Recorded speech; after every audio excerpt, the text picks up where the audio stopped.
कामायनी के 9वें सर्ग इरा में मनु की अधीरता व उनके असीम महत्वाकांक्षा का वर्णन किया गया है।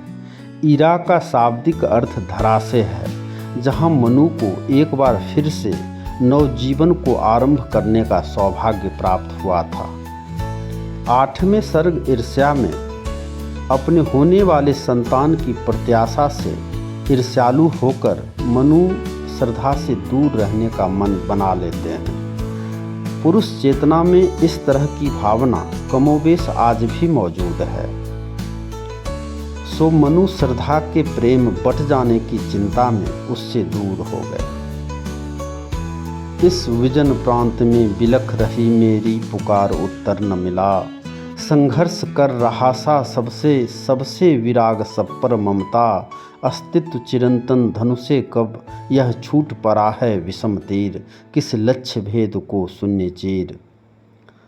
यह पथ विरोध विषमता के बावजूद शून्य से निकलते हुए आज भी न जाने किस लक्ष्य की ओर बढ़ता चला जा रहा है। हिमाच्छादित पर्वतों से नदियां निकल पड़ी हैं, किंतु मनु तो अबाध गति से अपने मन की करना चाह रहे थे। मनु श्रद्धा से अलग होकर अपने निवास व ममता से दूर हो इस मरुअंचल में अपना विकास खोज रहे थे, किंतु वह यहाँ कुछ भी कर पाने में असमर्थ हो रहे थे। लू सा झुलसाता दौड़ रहा, कब मुझसे कोई फूल खिला, मैं स्वप्न देखता हूँ उजरा, कल्पना लोक में कर निवास देखा कब मैंने कुसुमहास। इस प्रकार मनु निर्वासित होकर अशांत बनकर जी रहे थे। उनके जीवन की मनोवांछित अभिलाषाएं अनंत में केवल दौड़ लगाती थी। जीवन अंधेरी रात की तरह मालूम पड़ती थी। विजन व उजरे प्रांत में मनु उन विगत स्मृतियों के बारे में सोच रहे थे जो जमीन के नीचे दब गई थी। मनोवृत्ति तो फिर भी बची रही, पर सब कुछ समाप्त सा हो गया था। मनु अपने घर को छोड़ इस सारस्वत प्रदेश में चले आए, जहाँ सरस्वती नदी अभी भी वेग से बह रही थी। रह रहकर उनके मन में देवेश इंद्र की विजय की यादें कौंध जाती थी। यह पवित्र सारस्वत प्रदेश उन्हें पूरे सपने के समान लगता था। देवासुर संग्राम में जब असुर अपने आप को ज़्यादा मजबूत बना रहे थे, तब देवलोग अपने गुमान में चूर थे। देवों को अपने आराध्य होने व अपनी शक्ति पर कुछ ज़्यादा ही भरोसा था, जबकि असुर लगातार अपने प्राणों की रक्षा हेतु प्रयास कर रहे थे। यह सब सोचते हुए कलांत मनु को लगा कि अरे मैं तो श्रद्धा विहीन हो गया हूँ। तभी मनु को स्वयं में नारी सत्ता के भाग होने की बात समझ में आई। वह अपने आप पर तरस खाकर बोले, क्या मैं भ्रांत साधना में ही अब तक लगा रहा? क्या तुमने श्रद्धा को पाने के लिए नहीं सस्नेह कहा?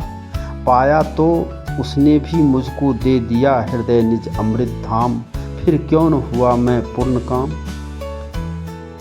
मनु अपने संकुचित भावना को समझकर अपनी क्षुद्रता पर दुख करने लगे। वह अपनी कामना व वासना की जलन से त्रस्त होकर इस निर्णय पर पहुँचे कि यह प्रवृत्ति मानव सृष्टि के लिए तो अभिशाप सदृश है, जो जीवन को कंटकों से भरने वाली साबित होगी। मनु को पवित्र प्रेम जैसी अवधारणा पर बट्टा लगता दिखा। वह सोच रहे थे, जब नर नारी में सद्भाव नहीं रहेगा तब क्या होगा?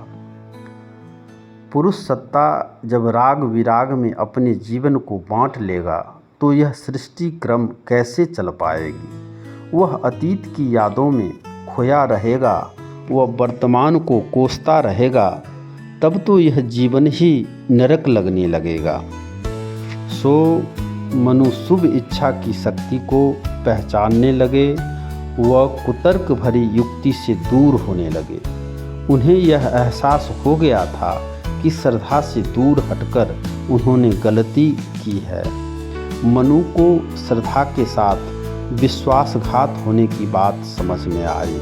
उन्होंने झूठे भविष्य की कल्पना कर सब कुछ दांव पर लगा दिया था, जो सृष्टि क्रम के लिए अच्छी बात नहीं थी। यह तो वही असुर भाव है जिसने अपनी काली छाया से जीवन ही तबाह कर डाली थी। देखो तो कैसे यह सरस्वती नदी निर्लिप्त भाव से मधुर नाद करती हुई कुछ अच्छे संवाद कहती हुई बही जा रही है। उसके जल में एक कमल खिलता है जिस पर सुषमामयी माँ तम को हरती हुई प्रकट हुई और जीवन से तम व विराग का लोप होने लगा। इस तरह बुद्धि की देवी संस्कृति के ज्ञान विज्ञान व कर्म कलश का रस सार लिए प्रकट हुई और तब सहसा मनु बोल पड़े, यह आलोकमयी छाया श्वेत व शुभ्र है, सो हे देवी मेरा मार्गदर्शन करो। मनु देवी से प्रश्न करते हैं, किसने यह ब्रह्मांड बनाकर विनाश को जीतने दिया? वह महाकाल ही तो हो सकता है जिसके पास दुख की पुकार पहुंच नहीं पाई। हम यहाँ नियति के जाल में फंसे हुए हैं, जबकि वह हमें मुक्ति का दान दे सकते थे। तब देवी ने मनु को समझाया, रम्य प्रकृति तुम्हें अपने रहस्य सुलझाने की शक्ति प्रदान करती है। तुम अपने तर्क व विज्ञान से जड़ को चेतन करने की अभिक्रिया में लग जाओ और तुम यशस्वी बनो। मनु ने अपने सिर पर यह भार ग्रहण कर लिया। उन्होंने बुद्धिमत्ता को अपनाकर जीवन के प्रति आस्था प्रकट की। मैं बड़ा सहज तो स्वयं बुद्धि को मानो आज यहाँ पाया, मेरे विकल्प संकल्प बने जीवन हो कर्मों की पुकार, सुख साधन का हो खुला द्वार। इस तरह मनु धरती पर जीवन के प्रति आशान्वित होकर नए सिरे से सुख साधन जुटाने की बात सोचने लगे। धन्यवाद।